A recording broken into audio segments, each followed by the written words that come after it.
आप सभी प्रतियोगी छात्रों का आज की कक्षा में स्वागत है। आप सभी लोग अध्ययन कर रहे हैं भारतीय संविधान और राज्य व्यवस्था के अंतर्गत भारत का संवैधानिक विकास। आज हम संवैधानिक विकास के अंतर्गत जिस विषय वस्तु का अध्ययन करेंगे वह है भारत शासन अधिनियम 1935। तो आइए प्रारंभ करते हैं भारत शासन अधिनियम 1935। 1600 के चार्टर से लेकर के जितने भी अधिनियम 1935 के बीच में बने वे सारे अंग्रेजों के हितों में और परिस्थितियों के सापेक्ष बने, जिससे वे भारत में कुशलतापूर्वक शासन का संचालन कर सकें। भारत शासन अधिनियम में 1935 का भारत शासन अधिनियम अंतिम है। इस अधिनियम के अंतर्गत जिन प्रावधानों का हम व्याख्या और विश्लेषण करेंगे, संक्षेप में वे प्रावधान जो हैं उनकी कौन कौन से क्षेत्र हैं जिसका हम विश्लेषण करेंगे।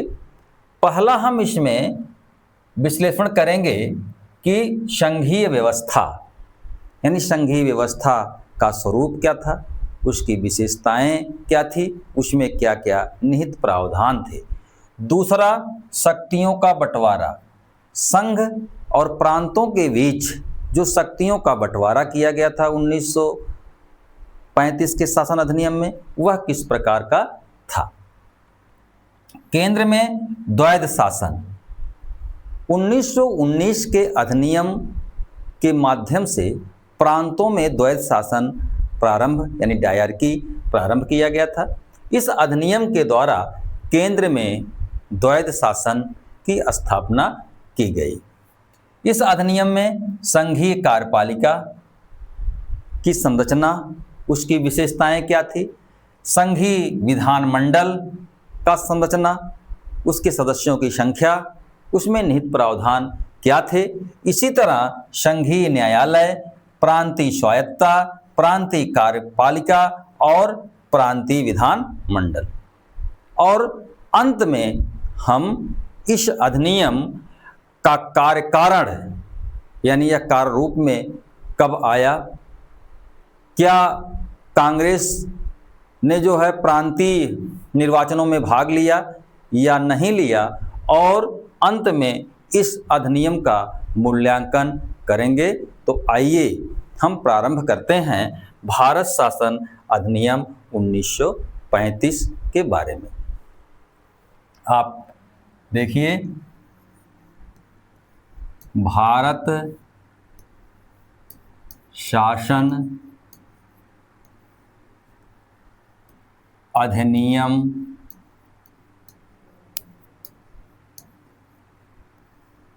1935। पूर्व की कक्षा में हमने आपसे चर्चा किया था कि 1927 में ब्रिटिश सरकार ने भारत की संवैधानिक समीक्षा के लिए साइमन आयोग का गठन किया था, और इस आयोग के सारे सदस्य अंग्रेज थे, और इस कमीशन ने अपनी रिपोर्ट 1930 में प्रकाशित किया। कमीशन के रिपोर्ट में प्रांतीय स्तर पर उत्तरदायी शासन के स्थापना की सिफारिश साइमन कमीशन में किया गया था, किंतु केंद्रीय स्तर पर जो नियंत्रण होना था वह ब्रिटिश सरकार के हाथों में होना था।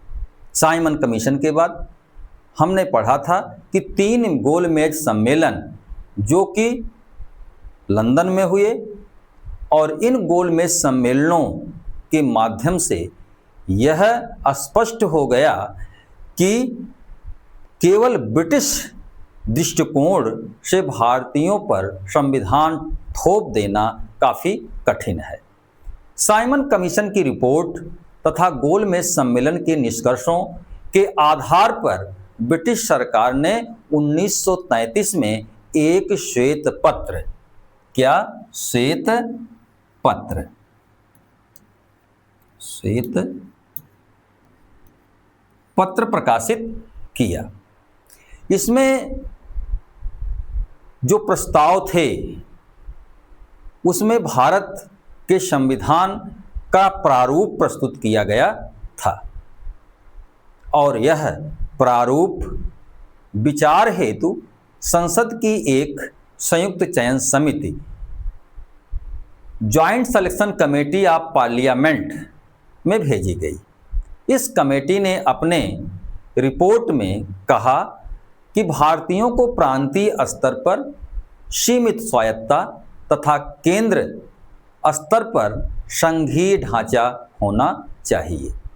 इस प्रकार से साइमन कमीशन रिपोर्ट, गोलमेज सम्मेलन के निष्कर्ष, श्वेत पत्र और संयुक्त चयन समिति की रिपोर्ट के आधार पर ब्रिटिश संसद ने भारतीय शासन अधिनियम 1935 पारित किया। यह जो 1935 का अधिनियम था, यह अधिनियम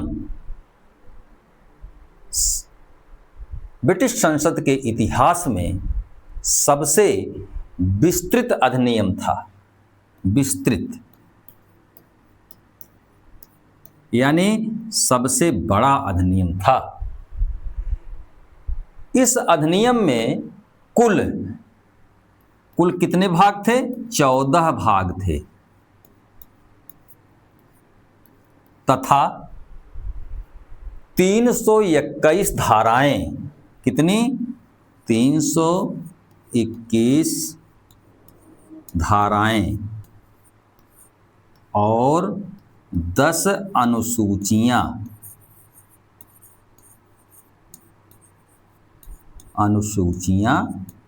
थी।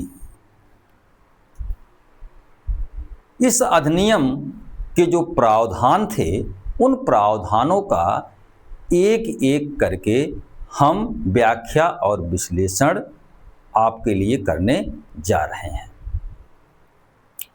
पहले नंबर पर जिस बात की हम चर्चा करेंगे, 1935 के अधिनियम में संघीय व्यवस्था, क्या? संघीय व्यवस्था का प्रावधान किया गया। 1935 के काल में भारत में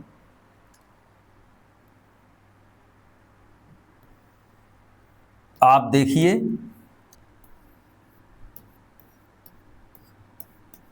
ब्रिटिश प्रांत, कमिश्नरी,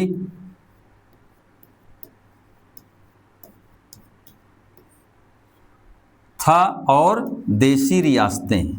देसी रियासतें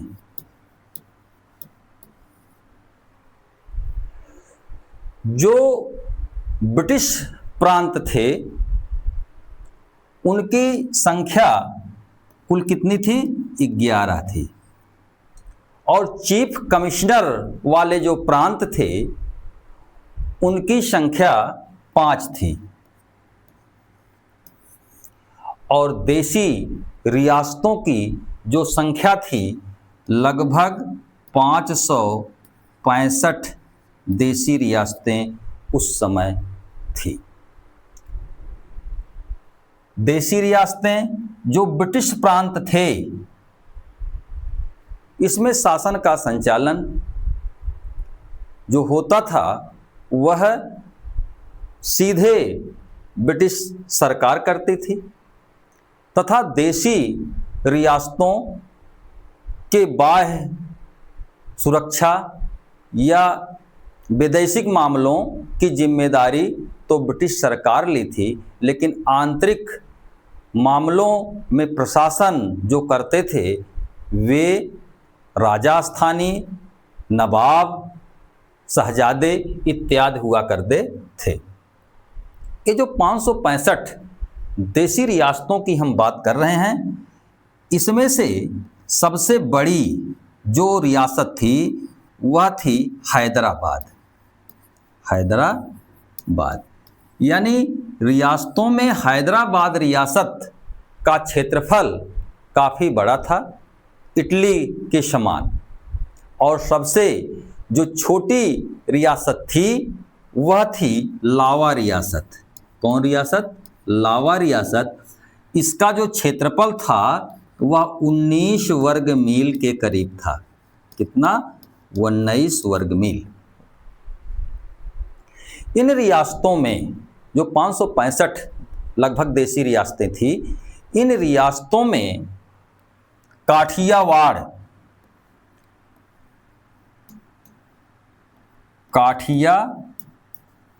में लगभग 200 देशी रियासतें थी। और यह काठियावाड़ गुजरात।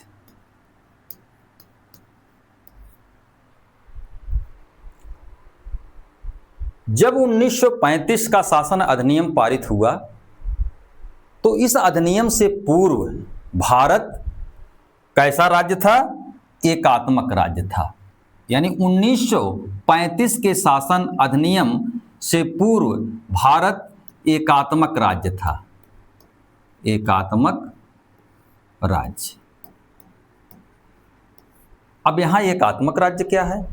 एकात्मक राज्य एक ऐसी शासन प्रणाली है जिसमें सारी शक्तियां केंद्र में निहित होती है और जो प्रांत होते हैं वे केवल केंद्र के अभिकर्ता के रूप में कार्य करते हैं। उस समय यानी 1919 के अधिनियम के समय जो प्रांत थे उनको केंद्र से शक्तियां मिली हुई थी और केंद्र के अभिकरण मात्र प्रांत थे। इस अधिनियम यानी 1935 के अधिनियम की जो पहली विशेषता थी वह हमने बताया आपको कि संघीय व्यवस्था की थी। संघीय व्यवस्था। यहाँ पर आप जान लीजिए कि संघीय प्रणाली क्या है। ऐसी शासन प्रणाली जिसमें जो शक्तियाँ होती हैं राज्य की वह केंद्र और राज्यों में यानी संघ और प्रांतों में विभाजित होती है। अब 1935 के अधिनियम में जो संघ बनता यह संघ बनता कि ब्रिटिश प्रांतों से चीफ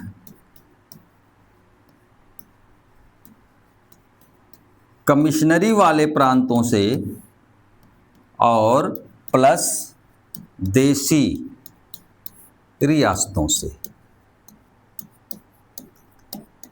यानी तत्कालीन समय में भारत में 3 तरह के जो है प्रांत थे जिसमें 3 तरीके से शासन व्यवस्था संचालित थी। इस संघीय व्यवस्था में ब्रिटिश प्रांतों और चीफ कमिश्नरी वाले प्रांतों का तो संघ में मिलन जो है आवश्यक था, किंतु जो देशी रियासतें इनका सम्मिलन जो है वैकल्पिक था। वैकल्पिक यानी स्वैच्छिक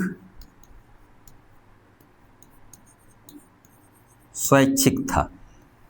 देशी रियासतों की इच्छा पर निर्भर था कि वे 1935 के अधिनियम के अंतर्गत बने संघीय व्यवस्था के अंतर्गत शामिल होना चाहते हैं या नहीं शामिल होना चाहते हैं। और इस संघीय व्यवस्था को कार्य रूप में लाने के लिए कार्य रूप में लाने के लिए दो प्रावधान होने थे या दो काम करना आवश्यक था। पहला कि भारत में चल रही एकात्मक व्यवस्था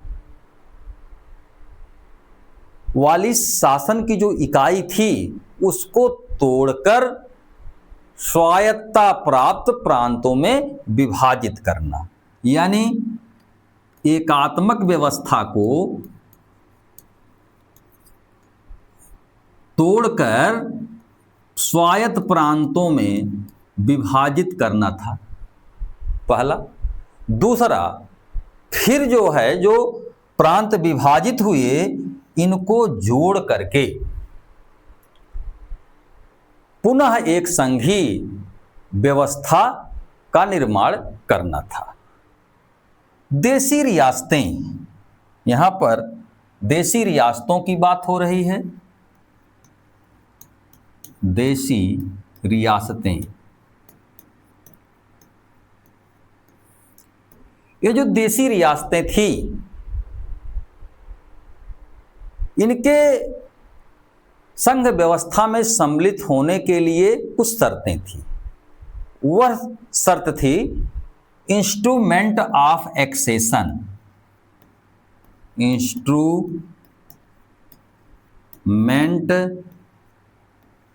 ऑफ एक्सेशन।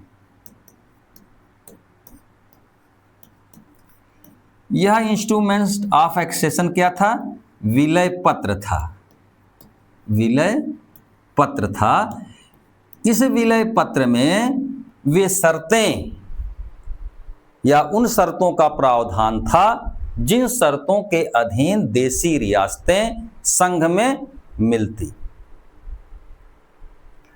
और इस इंस्ट्रूमेंट ऑफ एक्सेशन पर देशी रियासतें हस्ताक्षर करते तथा संघीय व्यवस्था जो बन रही थी उसमें संघीय जो विधानमंडल था उसमें देशी रियासतों के मनोनीत प्रतिनिधि जो थे उनकी 50% जनसंख्या संघ में शामिल होने की सहमति देते। 1935 के अधीन जो संघीय व्यवस्था थी, यह संघीय व्यवस्था यह कभी भी अस्तित्व में नहीं आई, क्योंकि देशी रियासतों ने संघ में शामिल होने से इनकार कर दिया था। यदि मान लीजिए कि यह संघीय व्यवस्था सफल होती तो यह दुनिया के अनोखे प्रकार का संघ होता, अनोखे प्रकार का, अनोखे प्रकार का संघ होता। और इस संघ में जो एककों की संख्या होती यानी प्रांतों की संख्या होती जो वह 316 से अधिक होती।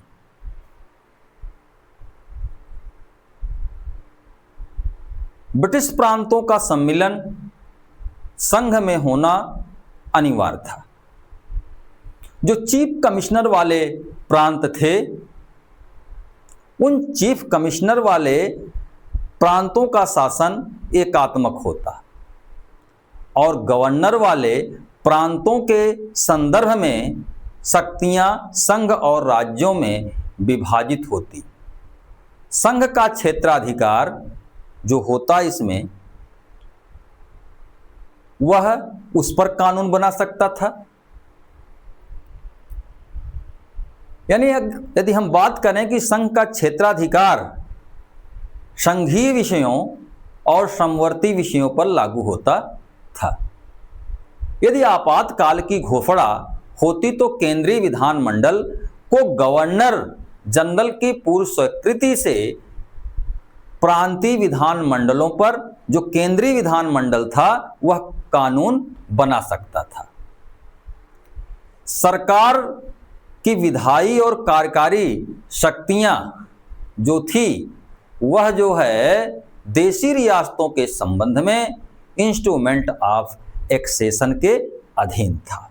तो आपने देखा संक्षेप में कि 1935 का जो शासन अधिनियम था, इस शासन अधिनियम में एक संघीय व्यवस्था की परिकल्पना की गई और इस संघीय व्यवस्था के अंतर्गत ब्रिटिश प्रांत, चीफ कमिश्नरी वाले प्रांत और देशी रियासतें मिलकर बनती। ब्रिटिश प्रांतों का इसमें शामिल होना अनिवार्य था। चीफ कमिश्नर वाले प्रांतों की व्यवस्था एकात्मक रहती और देशी रियासतों का सम्मिलित होना संघ में स्वैच्छिक था, वैकल्पिक था। यदि वे इंस्ट्रूमेंट ऑफ एक्सेशन पर हस्ताक्षर करते तथा 50% देशी रियासतों के प्रतिनिधि उससे सहमत होते और 50% जनसंख्या भी उससे सहमत होती, तो संघ जो है वह अस्तित्व में आ सकता था। संघीय व्यवस्था में दूसरी जो विशेषता थी वह था शक्ति का बंटवारा, यानी शक्तियों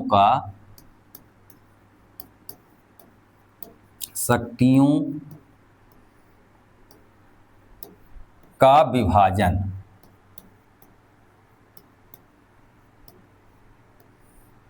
विभाजन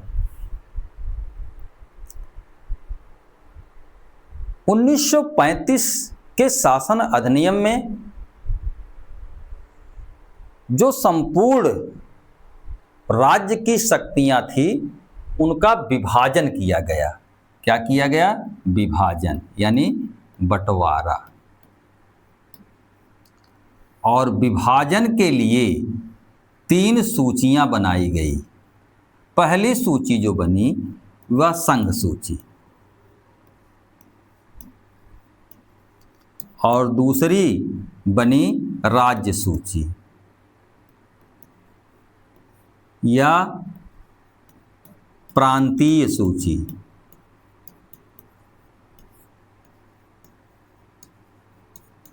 और तीसरी बनी समवर्ती सूची।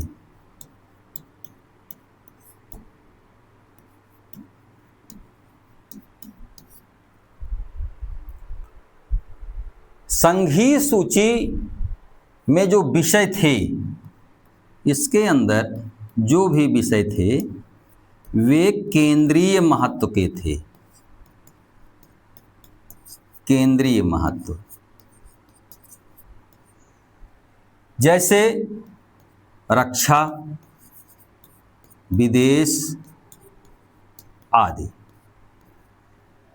इन विषयों पर संघीय विधानमंडल कानून बना सकता था और इन विषयों यानी संघीय विषयों की जो कुल संख्या रखी गई वह 1935 के शासन अधिनियम में 59 यानी 59 रखा गया।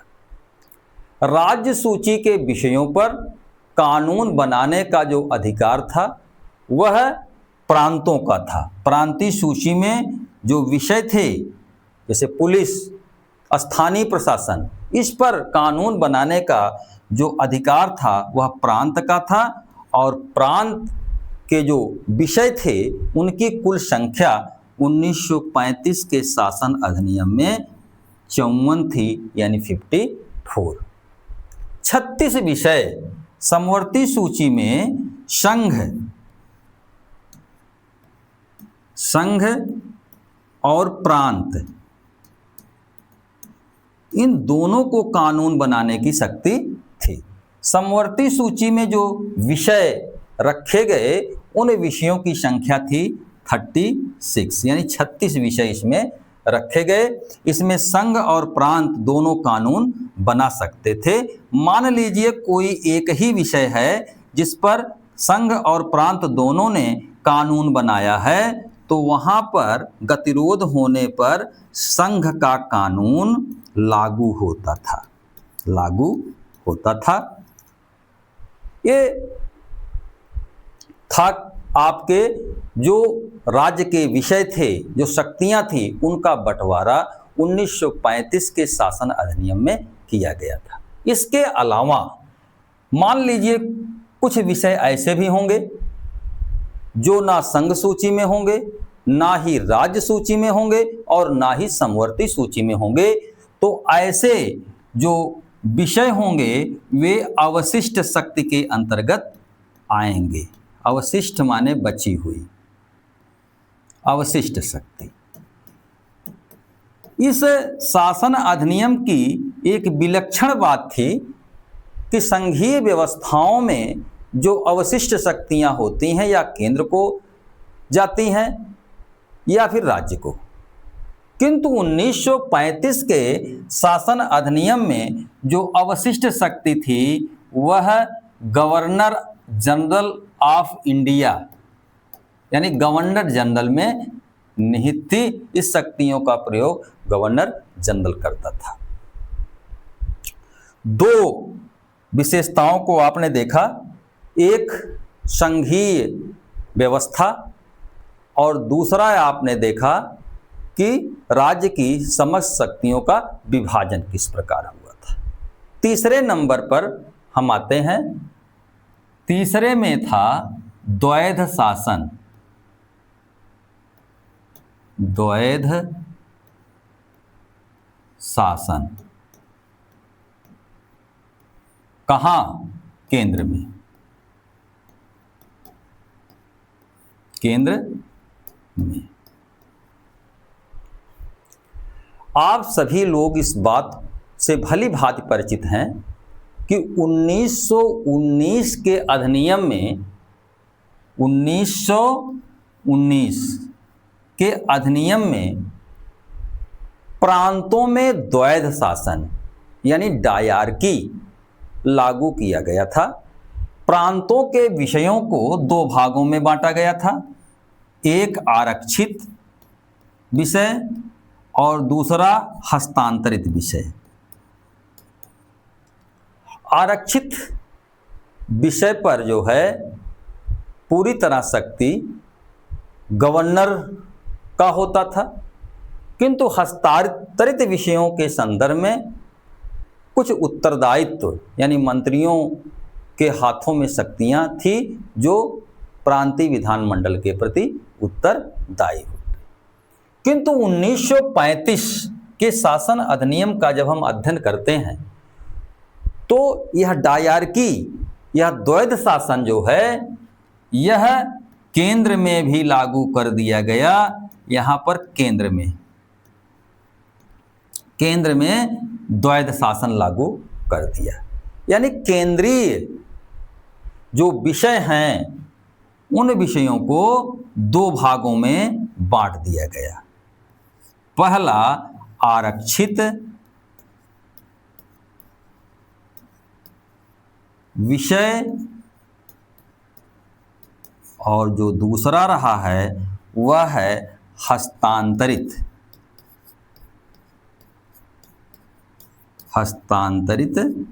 विषय। जो आरक्षित विषय थे यह गवर्नर जनरल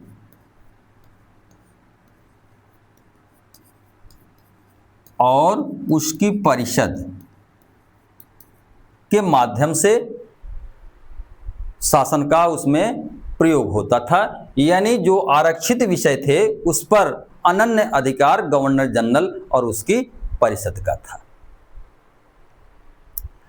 किंतु हस्तांतरित जो विषय थे, इन हस्तांतरित विषयों में उत्तरदायी शासन लागू करने का प्रयास किया गया। आरक्षित विषय में आप देखें जैसे प्रतिरक्षा, प्रतिरक्षा, विदेश और चर्च, विशेष रूप से ईसाई, संबंधित या कबायली क्षेत्र, कबायली, ये जो क्षेत्र थे ये आरक्षित विषयों की श्रेणी में आते थे और आरक्षित विषयों पर गवर्नर जनरल अपनी कार्यकारी परिषद की सहायता से स्वविवेक से शासन करता था। और यह क्षेत्र जो था, यानी आरक्षित विषयों का जो क्षेत्र था, वो संघीय विधानमंडल के क्षेत्र से बाहर था। संघीय विधानसभा के नियंत्रण से वह बाहर था। इस क्षेत्र में गवर्नर जनरल जो होता था वह कितना भी निरंकुश क्यों ना हो जाए, विधानमंडल कुछ भी नहीं कर सकता था। और जो हस्तांतरित विषय थे, ये हस्तांतरित विषय विधानमंडल के प्रति उत्तरदायी मंत्रियों के हाथों में सौंपा गया। इस अधिनियम में कहा गया था कि गवर्नर जनरल मंत्रियों की सलाह और सहायता से इस क्षेत्र में कार्य करेगा, किंतु विशेष उत्तरदायित्व के निर्वहन हेतु इस क्षेत्र में विधायिका के प्रति उत्तरदायी मंत्रियों की सलाह मानने के लिए गवर्नर जनरल बाध्य नहीं था। इस क्षेत्र में भी वह विशेष उत्तरदायित्व के नाम पर हस्तक्षेप कर सकता था। इस तरह से हस्तांतरित क्षेत्र में भी मंत्रियों की शक्ति पर प्रतिबंध लगे हुए थे। गवर्नर जनरल को वीटो का अधिकार था। ये जो गवर्नर जनरल है, इसे वीटो का भी अधिकार था, अर्थात वह विधानमंडल के द्वारा पारित विधेयकों को कानून बनने से रोक सकता था। 1935 के अधिनियम में गवर्नर जनरल को अध्यादेश जारी करने, विधानमंडल के जो 2 सदन थे उनके अधिवेशन को बुलाने, उनका सत्रावसान करने तथा विधानमंडल को विघटन करने का अधिकार था। इस तरह से आपने देखा कि 1935 के शासन अधिनियम में द्वैध शासन के अंतर्गत कौन से प्रावधान किए गए थे। अब जो है चौथे नंबर पर हम आते हैं संघीय कार्यपालिका। चौथा नंबर है संघीय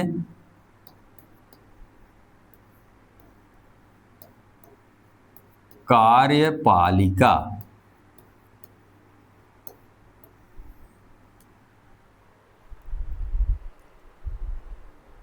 संघीय कार्यपालिका के बारे में अध्ययन करने से पूर्व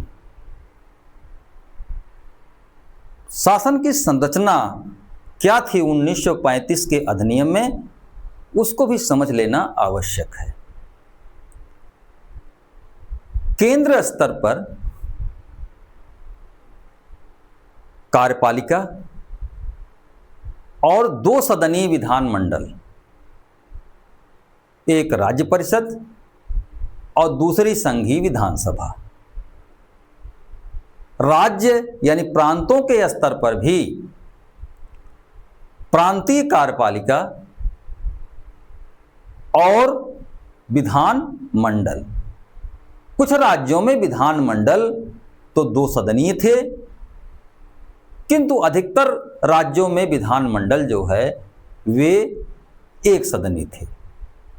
तो हम यहाँ चर्चा चौथे नंबर पर कर रहे हैं कि संघीय कार्यपालिका केंद्र स्तर पर जिस कार्यपालिका का 1935 के शासन अधिनियम के अधीन गठन किया जाना था,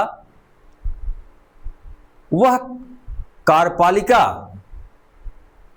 कैसी होगी, उसकी संरचना क्या होगा, इसके अंतर्गत हम अध्ययन करेंगे।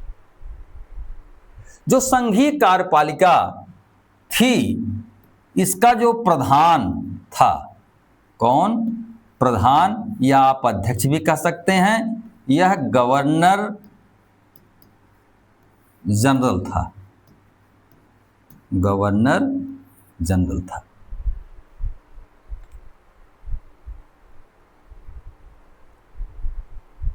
और गवर्नर जनरल जो था इसकी जो नियुक्ति होती थी, क्या नियुक्ति कौन करता था? सम्राट करता था। कहाँ का सम्राट? ब्रिटेन का सम्राट। और यह नियुक्ति कितने वर्षों के लिए? 5 वर्ष के लिए। गवर्नर जनरल जो था वह सम्राट का प्रतिनिधि था और उसका प्रतीक भी था भारत में।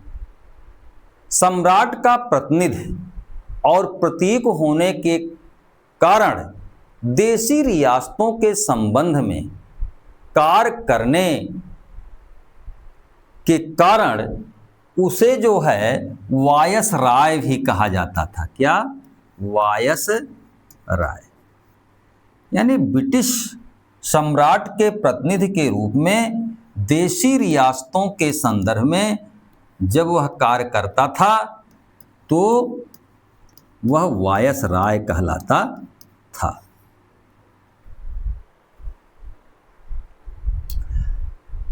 ये जो गवर्नर जनरल है इसका वेतन आप अनुमान लगाइए कि इसका वेतन उस समय वार्षिक वेतन जो था, क्या वार्षिक माने साल भर में उसको जितना वेतन मिलता था वह था 2.5 लाख रुपए। 2.5 लाख रुपए। और उसको विविध प्रकार के भत्ते आदि मिलते थे। इन सारे भत्तों को मिलाकर भारतीय राजकोष से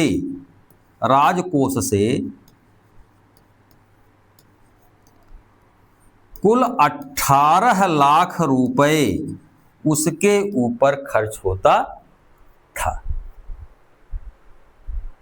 गवर्नर जनरल तो ये था ही, गवर्नर जनरल के संघीय कार्यपालिका में इसके भी 2 प्रमुख अंग थे। पहला था गवर्नर जनरल की कार्यकारी परिषद। कार्यकारी परिषद।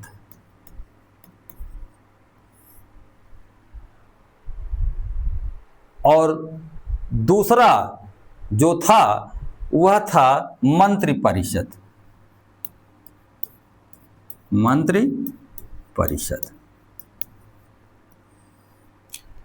कार्यकारी परिषद जो गवर्नर को सलाह देती थी वह आरक्षित विषयों के क्षेत्र में सलाह देती थी। और जो मंत्रिपरिषद था यह केंद्रीय विधानमंडल के प्रति उत्तरदायी जो मंत्री होते थे वह जो है गवर्नर जनरल को सलाह देते थे।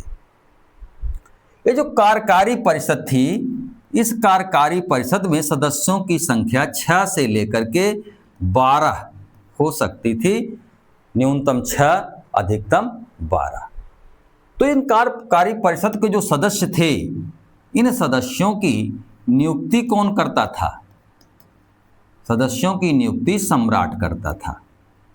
कहाँ का सम्राट? ब्रिटेन का सम्राट करता था। इसमें सरकारी गैर सरकारी दोनों होते थे जिनका काम गवर्नर जनरल को परामर्श देना था। अब मंत्रिपरिषद की हम बात करते हैं। गवर्नर जनरल की जो मंत्रिपरिषद थी, आप सभी जानते हैं केंद्रीय प्रशासनिक जो विषय थे उनको 2 भागों में आरक्षित और हस्तांतरित, यानी केंद्र में द्वैध शासन की व्यवस्था प्रशासनिक विषयों के संदर्भ में की गई थी। आरक्षित जो विषय थे हमने यहाँ बताया आपको कि उसके संदर्भ में गवर्नर जनरल और उनकी कार्यकारी परिषद का अनन्य अधिकार था। किंतु जो हस्तांतरित विषय थे उन हस्तांतरित विषयों के संदर्भ में गवर्नर जनरल को मंत्रिपरिषद की सलाह या सहायता से कार्य करना था। किंतु गवर्नर जनरल विशेष उत्तरदायित्व के नाम पर इन मंत्रियों की भी सलाह नहीं मान सकता था। यह विशेष उत्तरदायित्व किसी भारतीय क्षेत्र की शांति सुरक्षा संकट में हो या वित्तीय साख संकट में हो या अल्पसंख्यकों या सरकारी कर्मचारियों के हितों के रक्षा या भारत में बसने वाले जो ब्रिटिश नागरिक, व्यापारी इत्यादि हैं, उनसे कोई भेदभाव हो, उनकी रक्षा की बात हो। चूँकि 1935 के अधिनियम के तहत संघीय व्यवस्था अस्तित्व में नहीं आ सकी, अतः केंद्रीय मंत्रिपरिषद का भी गठन नहीं हो सका। यह केवल प्रावधानों में ही जिंदा रहा। इस अधिनियम में जो प्रावधान था, गवर्नर जनरल आपातकाल की 6 माह के लिए घोषणा कर सकता था। केंद्रीय सरकार के सारे उत्तरदायित्व अपने हाथ में ले सकता था और इस आपातकाल की घोषणा को ब्रिटिश संसद 6 महीने की अवधि से आगे बढ़ा सकती थी। यह मंत्रिपरिषद या मंत्रिमंडल जो गठित होती, वह चुनाव में विजित केंद्रीय विधानमंडल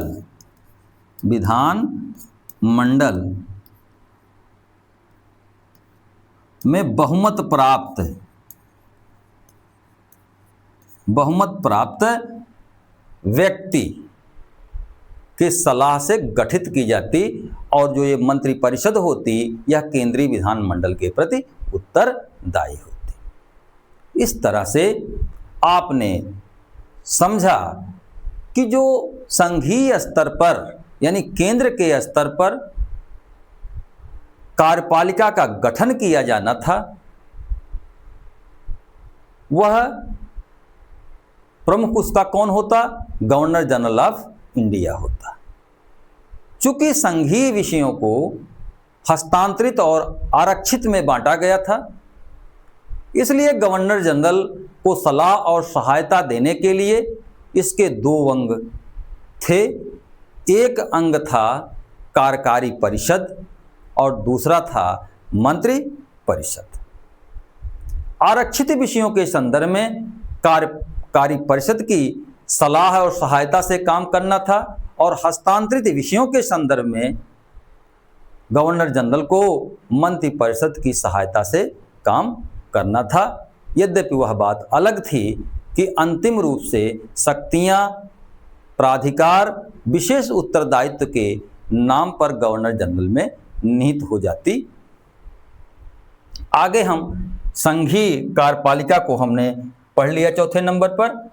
अब हम 5वें नंबर पर आते हैं संघीय विधानमंडल। संघीय विधानमंडल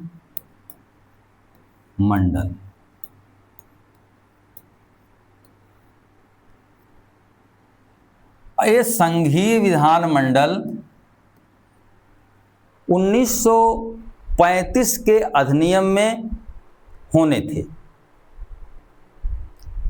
भारत शासन अधिनियम 1935 में जो संघीय विधानमंडल था, मुख्य रूप से इसके 3 अंग होने थे। कितने अंग? 3 अंग। 3 अंग।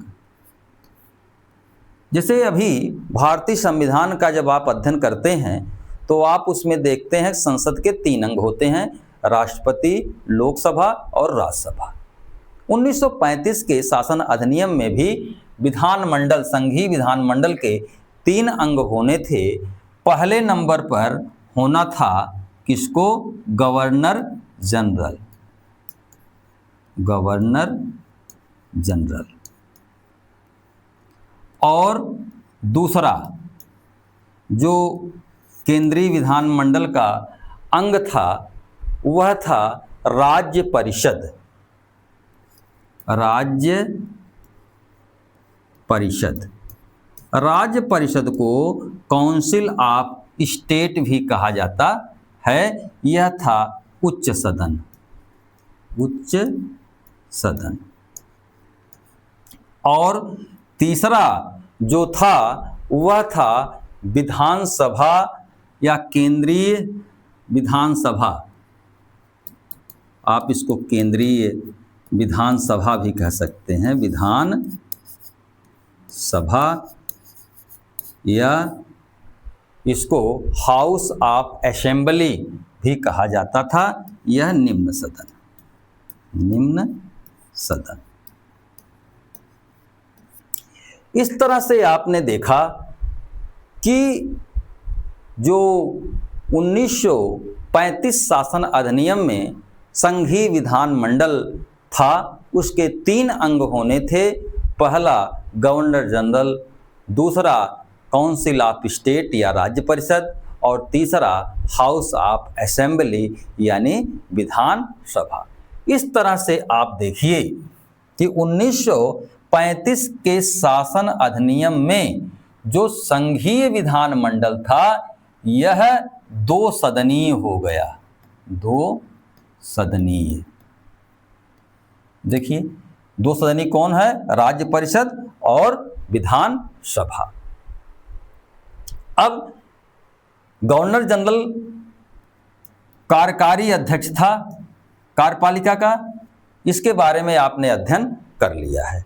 अब हम राज्य परिषद की संरचना, उसके कार्य, उसके सदस्य तथा विधान मंडल, जिसके लिए हम शब्द प्रयोग कर रहे हैं आपके समझने के लिए, केंद्रीय विधानमंडल, हाउस ऑफ असेंबली की संरचना और उसका जो उसमें सदस्य संख्या रही है, इन सब विषयों के बारे में हम अध्ययन करेंगे। अब संघीय विधानमंडल के हम उच्च सदन की बात कर रहे हैं। उच्च सदन। उच्च सदन यानी राज्य परिषद। राज्य परिषद।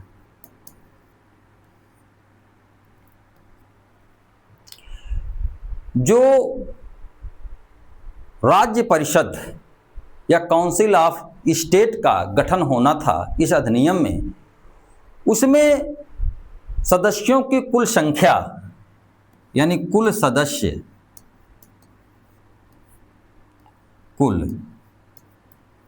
कुल सदस्य कितने होने थे? 260। 260 सदस्यों में से इस उच्च सदन में आप देखिए 156 जो है सदस्य, कितने? 156 ब्रिटिश प्रांतों से, ब्रिटिश प्रांतों से, और 104 जो होने थे वे देसी रियासतों से, वे देसी रियासतों से होने थे। और देसी रियासतों के जो सदस्य होते उनके सीटों का जो आवंटन होना था रियासतों के सापेक्ष महत्व के हिसाब से होना था। ब्रिटिश भारत या ब्रिटिश प्रांतों में जो 156 सदस्य थे, कितने? 156। इन 156 सदस्यों का भी जो है वितरण किया गया था, जिसमें से 7 सदस्य यूरोपीय होते, यूरोपीय, 1 आंग्ल भारतीय, 1 आंग्ल भारतीय,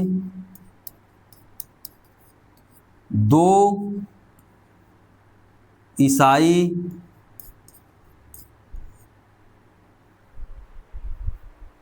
6 स्थान जो है गवर्नर जनरल के विवेक पे थे।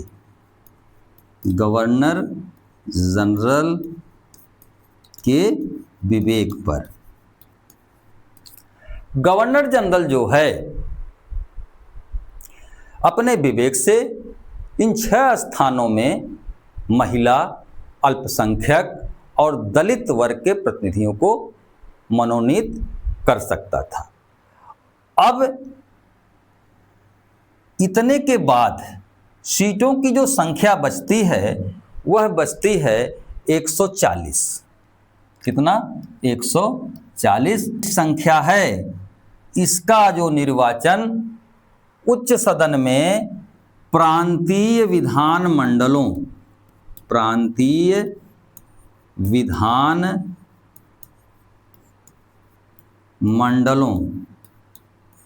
के माध्यम से किया जाना था।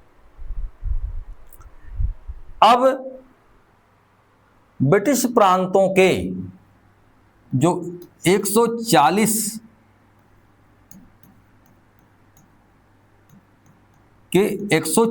जो स्थान राज्य परिषद में प्रांतीय विधान मंडलों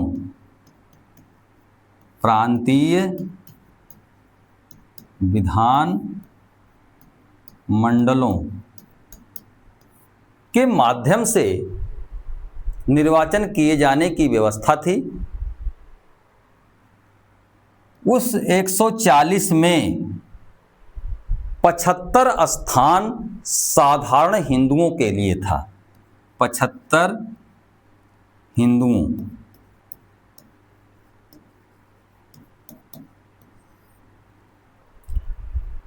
49 स्थान यानी 49 मुसलमानों,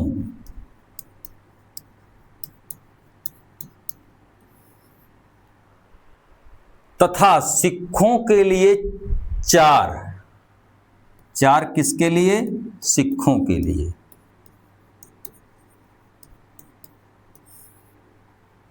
तथा अनुसूचित जातियों यानी दलितों के लिए 6 दलित के लिए, अनुसूचित जातियों के लिए 6 तथा महिलाओं के लिए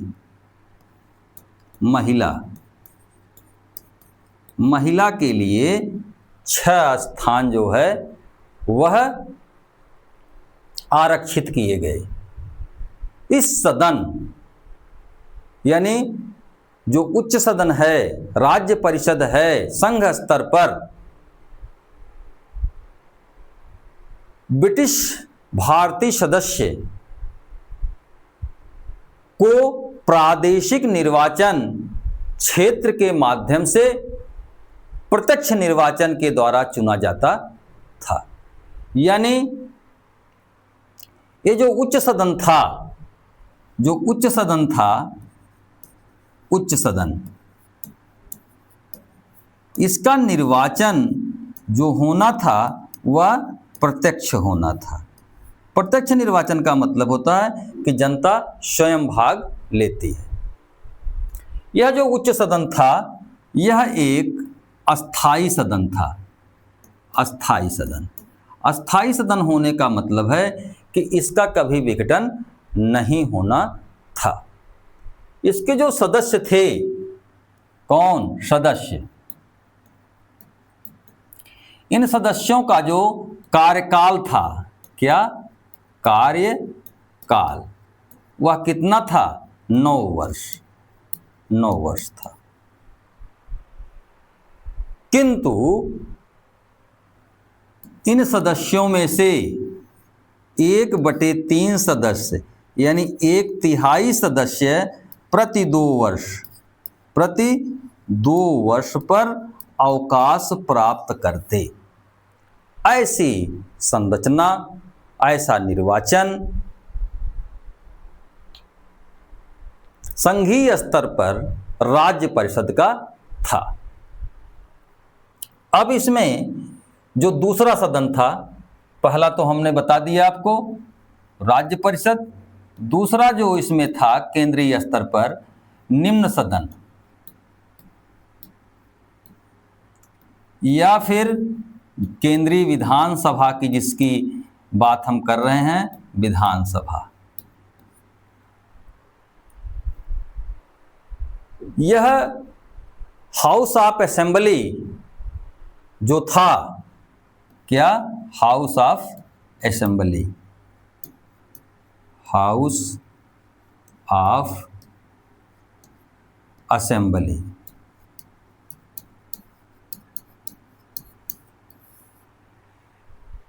केंद्रीय स्तर पर इस निम्न सदन में सदस्यों की कुल संख्या जो होनी थी, सदस्य संख्या,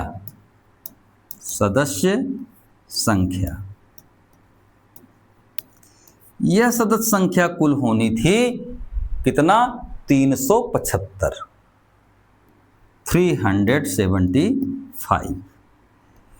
इन 375 यानी 375 में 250 जो है सदस्य आते 250 ब्रिटिश भारत से, ब्रिटिश भारत, और 125 जो आते ये देसी रियासतों से आते, देसी रियासतों से।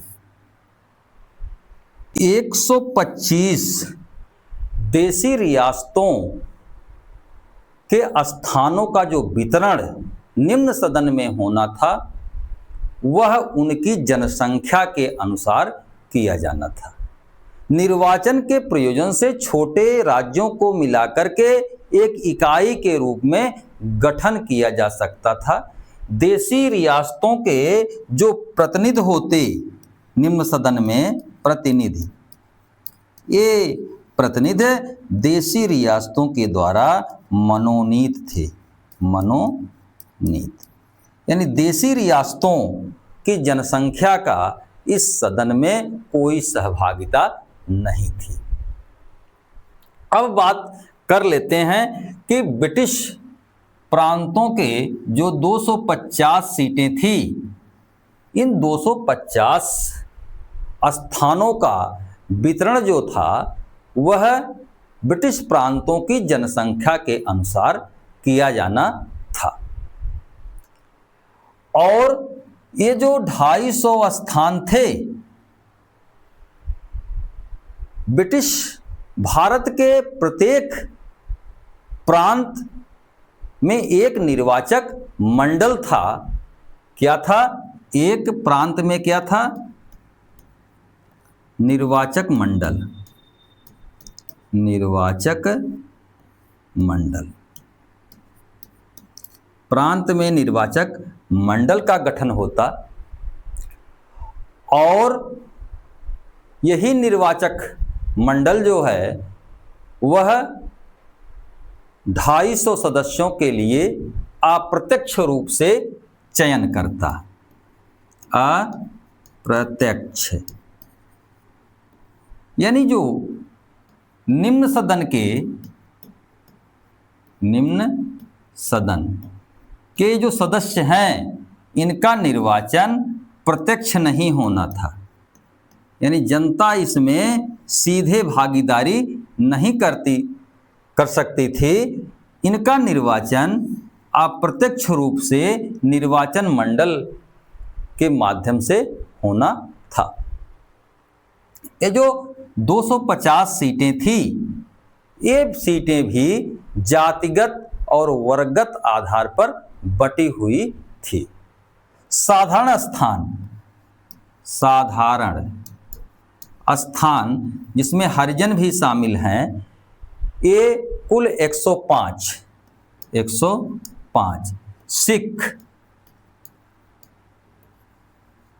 सिख प्रतिनिधि इसमें जाते 06।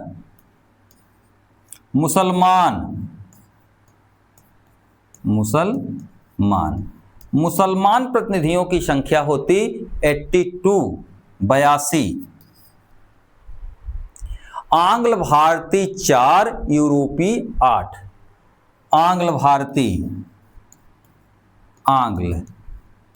भारतीयों की संख्या होती 4 और यूरोपीय होते क्या 8। यूरोपीय 8 सदस्य और भारतीय ईसाई, यूरोपीय और ईसाइयों की संख्या भी इसमें होती 8। वाणिज्य और उद्योग से 11 लोग, उद्योग और वाणिज्य से लोग आते कितने 11 लोग इसमें आते। जमींदार 7, जमींदार कितने होते 7 और श्रम से आते 10। इस तरह से महिला इसमें चुनी जाती कितनी 10, श्रमिक 10 और महिला 10। तो ये 250 जो है सदस्य जो ब्रिटिश प्रांतों से होते, इनका भी विभाजन वर्गगत और जातिगत निम्न सदन के लिए था।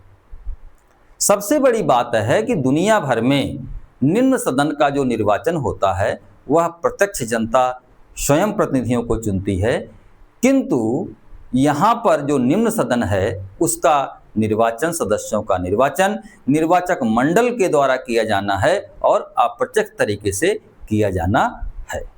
जो ये निम्न सदन था, इस निम्न सदन का कार्यकाल जो रखा गया वह 5 वर्ष रखा गया।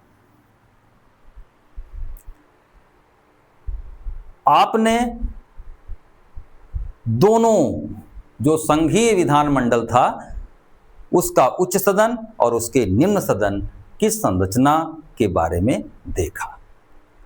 इस अधिनियम के द्वारा एक काम और किया गया। 66वें नंबर पर एक संघीय न्यायपालिका की गठन की बात की गई। संघीय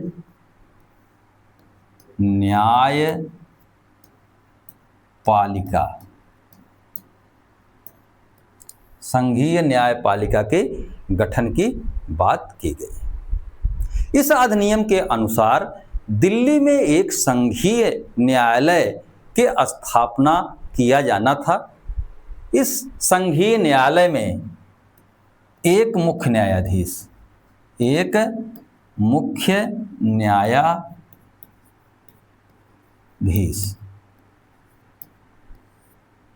और 2 इसके सहायक न्यायाधीश, 2 सहायक न्यायाधीश तथा 3 अन्य न्यायाधीश। तो कुल मिलाकर कितने 6। यानी संघीय न्यायालय में जो न्यायाधीशों की कुल संख्या हो सकती थी वह कुल हो सकती थी 7, किंतु यहाँ पर 6 न्यायाधीश नियुक्त किए गए। न्यायाधीशों को नियुक्त करने का जो अधिकार होता था, नियुक्ति का जो अधिकार होता था वह सम्राट के पास होता था। कहाँ का सम्राट? इंग्लैंड का सम्राट। और न्यायाधीशों की स्वायत्तता को बनाए रखने के लिए इनका जो कार्यकाल रखा गया वह रखा गया 65 वर्ष।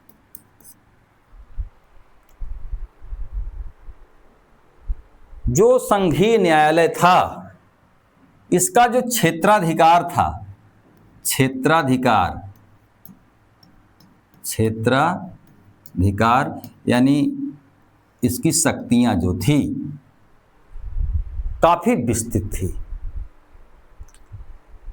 इसके क्षेत्राधिकार को हम 3 भागों में बांट सकते हैं। पहला जो क्षेत्राधिकार है वह है मौलिक या प्रारंभिक, और दूसरा जो क्षेत्राधिकार है वह है अपीलीय, और तीसरा क्षेत्राधिकार जो है परामर्शदायी।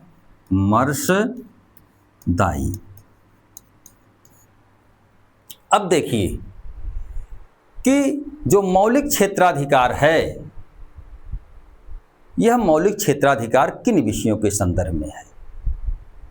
जब संघ या प्रांतों के बीच अपनी शक्तियों के संदर्भ में परस्पर विवाद हो, या फिर संविधान के व्याख्या संबंधी कोई प्रश्न उपस्थित हो या खड़ा हो, तो संघीय न्यायालय को इन विषयों में मौलिक क्षेत्राधिकार प्राप्त है। दूसरा,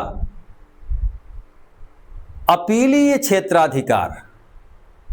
अपीलीय क्षेत्राधिकार उन विषयों में है जिसमें उच्च न्यायालय यह प्रमाणित कर दे कि इसमें संविधान की व्याख्या संबंधी कोई सारवान प्रश्न निहित है,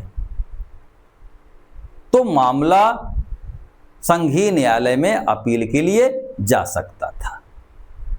किंतु ये जो संघीय न्यायालय था, यह दांडिक और सिविल मामलों में सुनवाई नहीं करता था, बल्कि 5,000 से अधिक रुपए के वित्तीय मामलों में जो गवर्नर जनरल जिसको प्रमाणित करे उसके संदर्भ में सुनवाई करता था। गवर्नर जनरल को यह अधिकार था कि वह जो है जब चाहे वह संघीय न्यायालय से परामर्श मांग सकता था। अब यहाँ पर संघीय न्यायालय के बारे में एक बात आपको और भी समझ लेना है। यह संघीय न्यायालय सर्वोच्च न्यायालय नहीं था। यानी इस संघीय न्यायालय के भी खिलाफ प्रीवी काउंसिल जो कि इंग्लैंड में थी, इसमें जो है मुकदमा दायर किया जा सकता था। तो इस तरह से आपने देखा कि 1935 के अधिनियम में संघीय न्यायालय की व्यवस्था की गई, जो 37 में कार्य रूप में आया, तथा इस अधिनियम के द्वारा रिजर्व बैंक ऑफ इंडिया की भी स्थापना की गई थी 1935 में। यह भी परीक्षाओं के दृष्टिकोण से जरूरी है, यहाँ पर इस तथ्य को भी आप अपने मस्तिष्क में रख लें। संघीय व्यवस्था के बाद अब हम आते हैं प्रांतीय व्यवस्था पर। प्रांतीय स्तर पर जो इस अधिनियम में सबसे महत्वपूर्ण जो परीक्षाओं में अक्सर बातें पूछी जाती हैं, वह थी प्रांतीय स्वायत्तता की। स्वायत्तता यानी प्रांत जो हैं, ये जो है अब केंद्र के नियंत्रण से इस अधिनियम के द्वारा मुक्त कर दिए गए। 1935 के अधिनियम के द्वारा बर्मा को भारत से अलग कर दिया गया। 1935 के अधिनियम में क्या हुआ? बर्मा पहले जो है भारत का हिस्सा था, म्यांमार पहले भारत का हिस्सा था, इसे भारत से अलग कर दिया गया इसी अधिनियम के माध्यम से। हम प्रांतीय स्वायत्तता की बात कर रहे थे कि संघीय प्रणाली के आलोक में जो 11 प्रांत थे, कितने प्रांत थे? ब्रिटिश 11 प्रांत।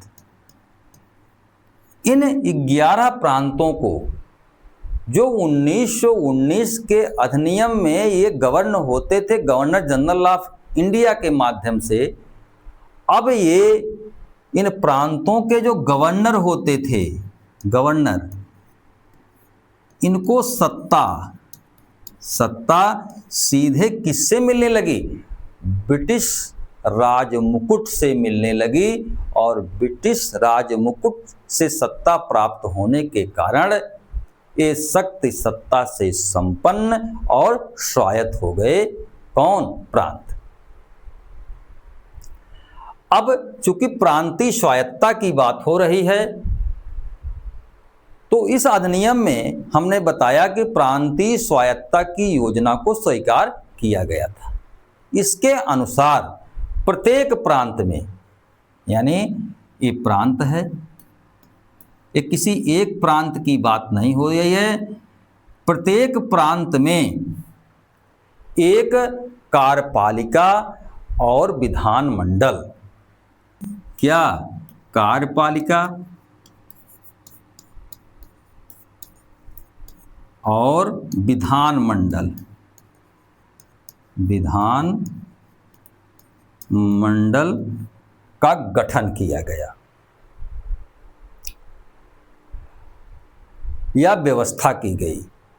अब प्रांतीय जो सरकार था या थी, प्रांत के भीतर सुनिर्दिष्ट क्षेत्र में इसको अनन्य अधिकार प्राप्त हो गया, और यह संघीय सरकार और विधानमंडल से ये प्रांत जो हैं ये क्या हो गए? आज़ाद हो गए, स्वायत्त हो गए, इनकी एक अपनी सरकार हो गई। प्रांतीय सरकारें 1919 के अधिनियम में हस्तांतरित क्षेत्र में ही छोटा सा अधिकार इन्हें प्राप्त हुआ था और उसी शक्ति का प्रयोग करती थी। संघीय नियंत्रण इन पर पर्याप्त था। गवर्नर जनरल आपातकाल के नाम पर इन प्रांतों की स्वायत्तता का अतिक्रमण कर सकता था, और इस अधिनियम के द्वारा यह जो है समाप्त हो गया। तो प्रांतीय स्वायत्तता की जब हम बात करते हैं तो परीक्षाओं में यह खूब पूछा जाता है कि प्रांतीय स्वायत्तता किस अधिनियम के अंतर्गत प्रांतों को प्रदान की गई? तो उत्तर होगा 1919 के अधिनियम के द्वारा। जो पहले 1919 का अधिनियम था, इस अधिनियम में प्रांतों को एक आंशिक क्षेत्र में शासन करने का अधिकार था। अब उन्हें स्वायत्तता प्रदान करते हुए 1935 के अधिनियम में कार्यपालिका और विधायिका का गठन कर दिया गया, और उनकी शक्ति सीधे ब्रिटिश राजमुकुट से प्राप्त हुई, और वे अपने क्षेत्र में स्वायत्त या आज़ाद हो गए।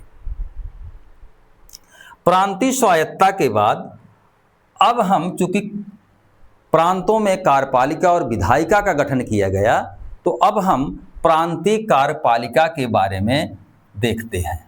क्या? प्रांतीय कार्यपालिका।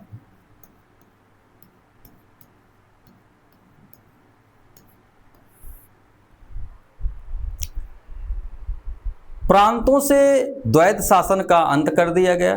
प्रांत की समस्त कार्यकारी शक्ति ब्रिटिश सम्राट द्वारा नियुक्त गवर्नर में निहित कर दिया गया। तो प्रांतीय कार्यपालिका का जो प्रधान था वह कौन था? गवर्नर था। कार्यपालिका शक्ति इसी गवर्नर में निहित कर दी गई, और इस गवर्नर का जो कार्यकाल था वह कितना वर्ष था? 5 वर्ष। कार्यकाल कितना वर्ष? 5 वर्ष था। गवर्नर को सलाह और सहायता देने के लिए एक मंत्रिपरिषद की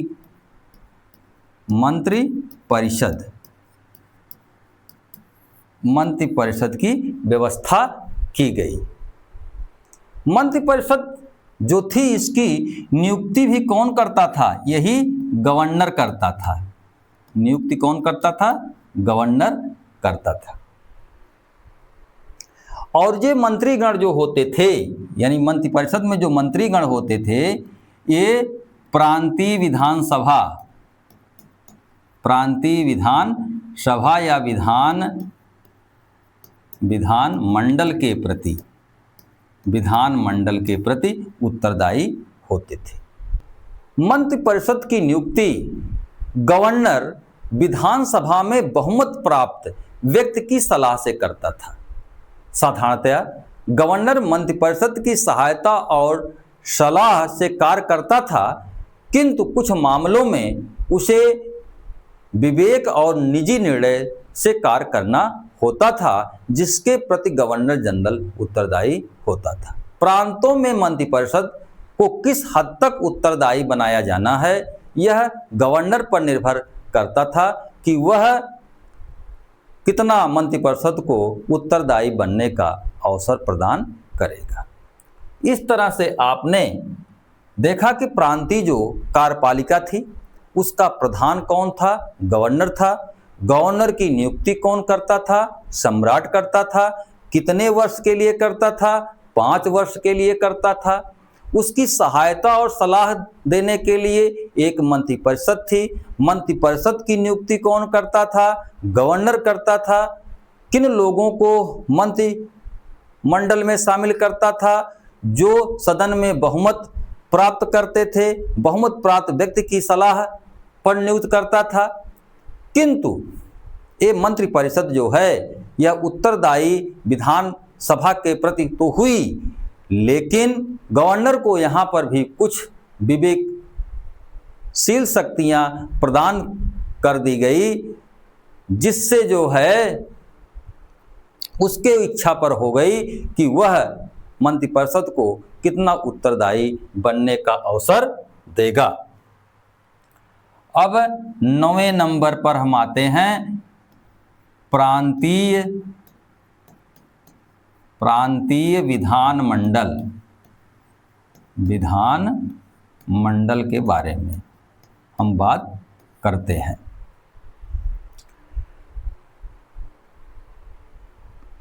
इस अधिनियम से पूर्व यानी 1935 के अधिनियम के पहले प्रांतों में द्विसदनीय विधानमंडल की कोई व्यवस्था नहीं थी। यानी प्रांतीय विधानमंडल यहाँ पर द्विसदनीय होने थे। इस अधिनियम के द्वारा ब्रिटिश प्रांतों में, कहाँ? प्रांतों में, सभी प्रांतों में नहीं, बल्कि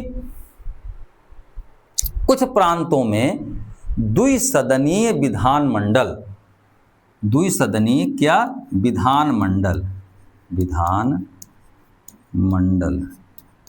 विधानमंडल की व्यवस्था की गई। 2 सदन इस प्रांतीय विधानमंडल के होने थे। पहला जो सदन होना था निम्न सदन, विधानसभा या लेजिस्लेटिव असेंबली। कौन? निम्न सदन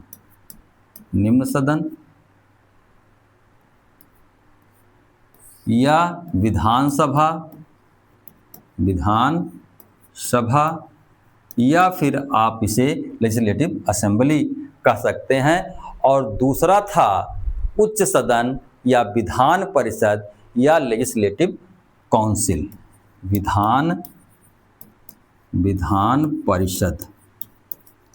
परिषद या लेजिस्लेटिव काउंसिल। तो 1935 के अधिनियम में प्रांतीय स्तर पर द्विसदनीय विधानमंडल की व्यवस्था की गई। विधानसभा का जो कार्यकाल था, यानी निम्न सदन का जो कार्यकाल था वह था 5 वर्ष। और जो विधान परिषद यह एक अस्थाई सदन था और इसका जो कार्यकाल था वह अनिश्चित काल के लिए था। अब इस प्रांतीय विधानमंडल के जो 2 सदन थे, इसमें जो पहला था विधानसभा, इस विधानसभा के बारे में हम बात कर लेते हैं। हमने कहा कि ब्रिटिश प्रांतों के कुछ प्रांतों में द्विसदनीय विधानमंडल की व्यवस्था की गई। जिन प्रांतों में द्विसदनीय विधानमंडल की व्यवस्था या विधानसभा की व्यवस्था की गई, उनकी संख्या थी कुल 6, जिसमें बंबई, बंगाल, बिहार, संयुक्त प्रांत, असम और मद्रास। शेष जो प्रांत थे, इन 6 प्रांतों के अलावा शेष जो प्रांत थे, इनमें जो विधानसभा रही वह एक सदनीय थी। एक सदनीय यानी इसके मात्र एक सदन था। सबसे अधिक विधान सभा सदस्य संख्या जिस प्रांत की थी वह था बंगाल। यानी विधानसभा में सदस्यों की संख्या वाला सबसे बड़ा प्रांत जो था वह था बंगाल, और सबसे छोटा जो प्रांत था वह था पश्चिमोत्तर सीमा प्रांत। तो बंगाल में सदस्यों की संख्या 2.5 थी और पश्चिमोत्तर सीमा प्रांत में सदस्यों की संख्या 50 थी। विधान सभा का जो चुनाव होना था, इस विधान सभा का हम बात कर रहे हैं, निम्न सदन की बात कर रहे हैं। जो चुनाव होना था, यह चुनाव प्रत्यक्ष होता, यानी प्रत्यक्ष निर्वाचन पद्धति से इसका चुनाव होना था। लेकिन प्रांतों में जो मताधिकार की व्यवस्था थी यह भिन्न थी। मताधिकार के लिए योग्यताएं रखी गई थी। न्यूनतम मालगुजारी, न्यूनतम मकान मताधिकार के शर्त थे। सैनिक सेवा और शिक्षा भी मताधिकार के आधार माने गए थे। इस व्यवस्था के अंतर्गत मात्र 14% प्रांत की जनसंख्या को, कितने प्रतिशत? 14% जनसंख्या को ही मताधिकार प्राप्त हुआ। यह सार्वभौम मताधिकार नहीं बल्कि सीमित मताधिकार मिला। क्षेत्र जो गठित किए गए वे जातीयता, धर्म, लिंग के आधार पर, मुसलमानों के लिए, सिखों के लिए, आंग्ल भारतीयों, ईसाइयों के लिए निम्न सदन में क्षेत्र अलग थे, सीटें अलग थी। आम सीटों में विश्वविद्यालय, वाणिज्य, जमींदार, श्रम, उद्योग और महिलाओं के लिए भी आरक्षित कर दिए गया। इस अधिनियम के द्वारा विधानसभा को कुछ अधिकार दिए गए, जैसे विधान सभा के प्रति मंत्रिपरिषद का उत्तरदायी होना। विधानसभा अविश्वास प्रस्ताव पास कर मंत्रिपरिषद को हटा सकती थी। प्रशासन और बजट पर विधानसभा का अब पर्याप्त नियंत्रण इस अधिनियम के माध्यम से होना था। विधायन के क्षेत्र में यह निम्न सदन या विधानसभा जो है वह प्रांतीय सूची और समवर्ती सूची में कानून बना सकती थी, किंतु यदि केंद्रीय कानून और प्रांतीय कानून में विरोध होता तो केंद्रीय कानून ही मान्य होता था। अब विधान परिषद की हम बात कर लेते हैं। जिन राज्यों में या जिन प्रांतों में विधान परिषद, जिन प्रांतों में द्विसदनीय व्यवस्था के अंतर्गत विधान परिषद का गठन किया गया था, उसमें सबसे अधिक जनसंख्या या सबसे अधिक संख्या वाला यानी सदस्य संख्या वाला विधान परिषद, सदस्य संख्या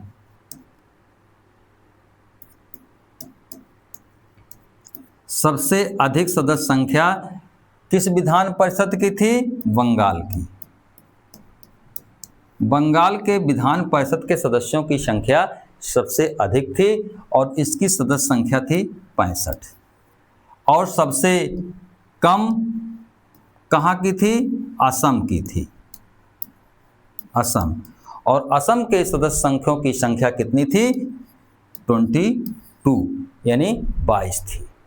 विधान परिषद के जो सदस्य थे, ये जो सदस्य हैं, इन सदस्यों का कार्यकाल जो होता था 9 वर्ष होता था।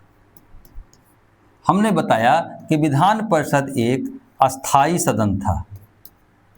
अस्थाई सदन होने के नाते जो सदस्य होते थे प्रति 2 वर्ष पर 1/3 सदस्य क्या होते थे, सेवानिवृत्त हो जाते थे। विधान परिषद के सदस्य कुछ प्रत्यक्ष रूप से कुछ परोक्ष रूप से निर्वाचित होते थे। विधान परिषद के मताधिकारी बड़े बड़े जमींदार, अधिक कर देने वाले उच्च पदाधिकारी आदि थे। कुछ सदस्यों को गवर्नर अपने विवेक से मनोनीत कर सकता था। इस अधिनियम के द्वारा 10वां नंबर हम बात करते हैं, एक बात और किया गया, भारत परिषद काउंसिल ऑफ इंडिया का अंत कर दिया गया। आपने 1958 भारत शासन अधिनियम को पढ़ते समय यह जाना था कि ब्रिटेन में एक भारत परिषद का गठन किया गया जिसकी सदस्य संख्या 15 थी और एक भारत मंत्री का भी गठन किया गया या पद की स्थापना की गई। तो ब्रिटेन में गठित इस भारत परिषद यानी 15 सदस्यीय भारत परिषद का इस अधिनियम के द्वारा अंत कर दिया गया और भारत मंत्री की सलाह और सहायता के लिए कुछ परामर्शदाताओं की नियुक्ति का प्रावधान किया गया, जिनका परामर्श मानना या ना मानना भारत मंत्री की इच्छा पर निर्भर करता था। लेकिन लोक सेवाओं के मामलों में परामर्शदाताओं से भारत मंत्री को परामर्श लेना आवश्यक था। 11 नंबर, अब 1935 के शासन अधिनियम के प्रावधानों को पढ़ने के बाद आपको जानना चाहिए कि ये अधिनियम लागू जब हुए तो कैसे हुए और किस प्रकार कार्य किए। भारतीय शासन अधिनियम 1935 की जो संघीय योजना थी वह काफ़ी अव्यवहारिक और अमान्य थी। कांग्रेस ने इस संघीय योजना को अस्वीकार कर दिया और दिसंबर के अपने फैजपुर अधिवेशन में भावी भारत के संविधान के निर्माण के लिए एक संविधान सभा की मांग की। 1935 के अधिनियम को देशी रियासतों ने स्वीकार नहीं किया था, इसलिए यह संघीय योजना कार्य रूप में कभी भी अस्तित्व में नहीं आई। किंतु नए इस शासन विधान के अंतर्गत फरवरी 37 में चुनाव हुए और अधिनियम का जो प्रांतीय भाग था, संघीय भाग नहीं प्रांतीय भाग था, वह 1 अप्रैल 1937 में लागू हो गया। चुनाव हुए, चुनाव में दल लड़े और कांग्रेस ने मद्रास, संयुक्त प्रांत, बिहार, उड़ीसा, मध्य प्रांत में इसे स्पष्ट बहुमत मिला। असम और उत्तर पश्चिमी सीमा प्रांत में कांग्रेस सबसे बड़े दल के रूप में आई। पंजाब प्रांत में यूनिस्ट पार्टी को बहुमत मिला और बंगाल तथा सिंध में छोटे छोटे गुटों का आविर्भाव हुआ। मुस्लिम लीग को केवल सिंध में जो है बहुमत मिला। यद्यपि कांग्रेस अधिनियम के उपबंधों से, किससे उपबंधों से असंतुष्ट थी, किंतु वह नहीं चाहती थी कि गवर्नर मंत्रिपरिषद के दिन प्रतिदिन के कार्यों में हस्तक्षेप करे। लॉर्ड लिंथगो ने घोषणा की और गवर्नर तथा कांग्रेस के बीच समझौता होने के बाद कांग्रेस ने जुलाई 1937 में 6 प्रांतों में अपनी सरकार बनाई। 6 प्रांत जिनमें संयुक्त प्रांत, मद्रास, बंबई, मध्य प्रांत, उड़ीसा और बिहार थे। पश्चिमोत्तर सीमा प्रांत में भी कांग्रेस की सरकार बन गई।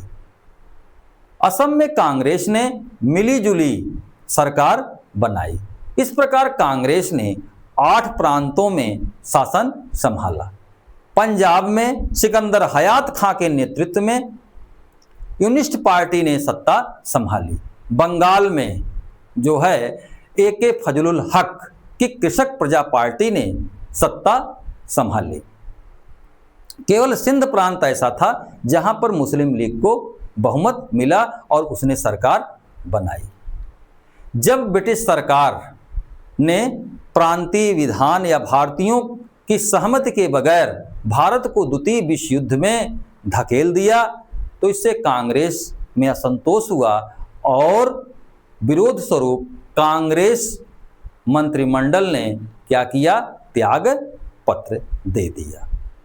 तो अधिनियम के कार्य रूप में देखा आपने।